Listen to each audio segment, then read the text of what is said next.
I really wanted to do a whole heap of videos that weren't about the coronavirus, but I'm watching this unfold and it's really scary, and this is about people. Every one of those numbers on those spreadsheets that are doing the rounds of social media is a human being, and it's devastating, and it's going to decimate countries with poorer health systems than we have. So I hope you enjoyed today's video. Let's take our minds off the coronavirus and let's talk about dogs.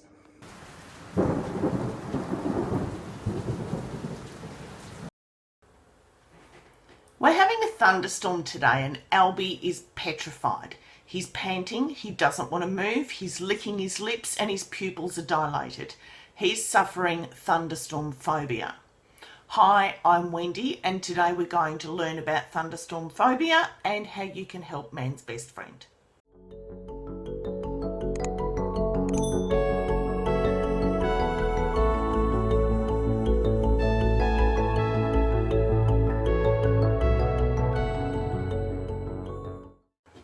Tens of thousands of animals, particularly dogs, become destructive during thunderstorms and fireworks, and they can injure themselves, they can be destructive to property. My dogs in fact ate the bottom of the garage door and broke the garage door in order to escape the noise of the thunder. And when my two escaped, it came with it a $1,400 penalty coupled from the council for having my dogs at large and from the pound for them to release them to me. A little bit is known about why animals respond like they do during thunderstorms and fireworks, and in particular there's been some studies done where dogs are concerned. So the first study had a look at the cortisol levels, which is the fear hormone. It's the hormone that rises when we are frightened. And what they found was that collies and shepherds fared the worst, and that if there was another dog in the house, whether that dog interacted or not, the cortisol levels weren't as high. And when the dog was frightened, that the dog would gravitate to places like in the bath or behind the toilet. Now this is particularly interesting because it's been shown that dogs sense a change in barometric pressure, and they also have a build-up of static electricity in their coats, and that would make sense with dogs with thicker coats like your shepherds and like your collies to build up more static electricity. They've also shown that the more sympathy and comfort that you give your dog during a thunderstorm, during fireworks, over time the more fearful they become. So I suppose it's a bit like telling a child to be scared of spiders. If you do it often enough, the child will grow up scared of spiders. So it's this reinforcing behaviour. So what have the experts found that works? Well, first you need to know what sorts of behaviours are actually showing that your animal is fearful. So with dogs, they might be licking their lips, they might have their tail between their legs, they might be low to the ground, their ears will be flat, their face will be down, they could be panting, their eyes will be dilated, a whole host of things. They might be trying to get into somewhere small, and every animal is going to be different. Every species and every breed within every species is likely to be different. So have a talk to your vet or have a talk to an animal behaviouralist and find out whether in fact what your animal is doing is being scared.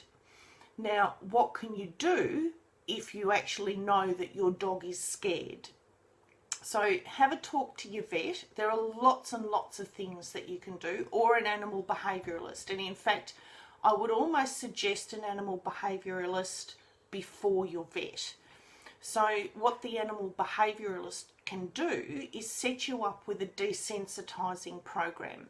and I've been doing this a little bit with Albie, and basically you play low level fireworks or thunder in the background, and you do some really positive activities so that they're not associating fear with the thunderstorm. They're actually associating getting a treat or playing ball with the thunderstorm.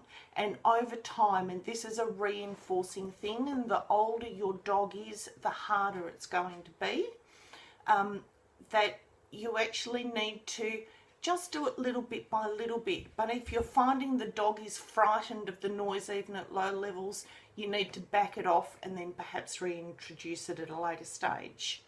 Often you can anticipate things like fireworks, and they come with, you know, Christmas and New Year and celebrations and those sorts of things. So when you know that fireworks are going to happen in the evening, take your dog out for a really long walk, really get them exhausted so that they've used up all of that extra energy, so that by the time the fireworks come down, hopefully they're a bit tired.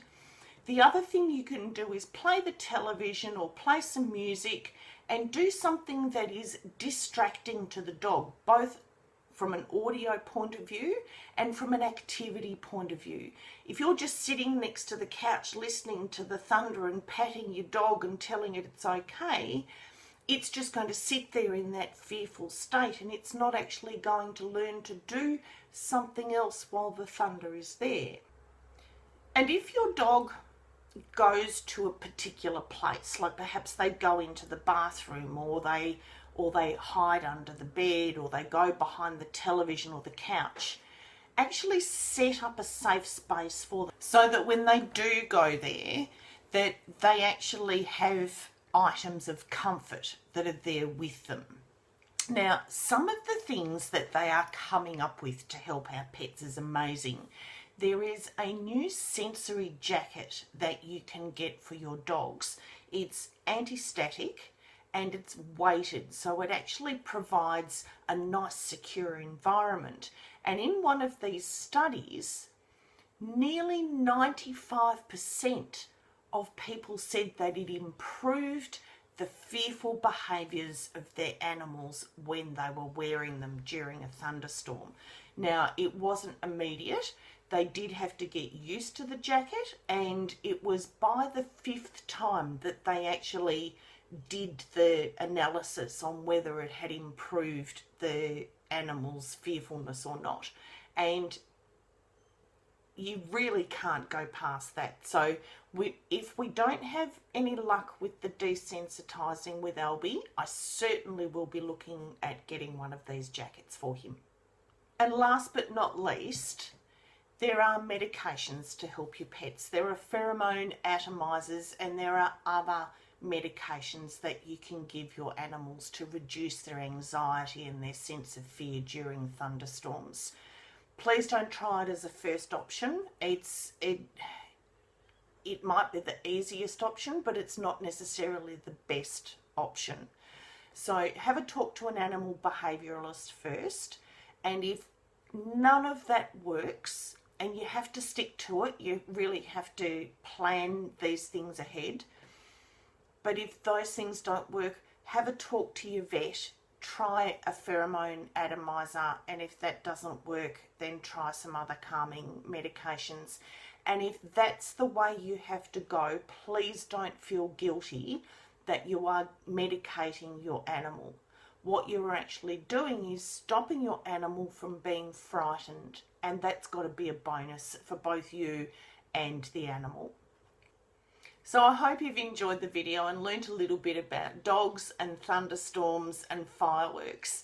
And if you are enjoying the videos, please hit the subscribe button. I really want to get to 1,000 subscribers this year. And hit the bell and you'll be notified every time I upload a video, and share the love. And I will see you in the next video with a little bit of an expose. Dun, dun, dun. All right, thanks for watching.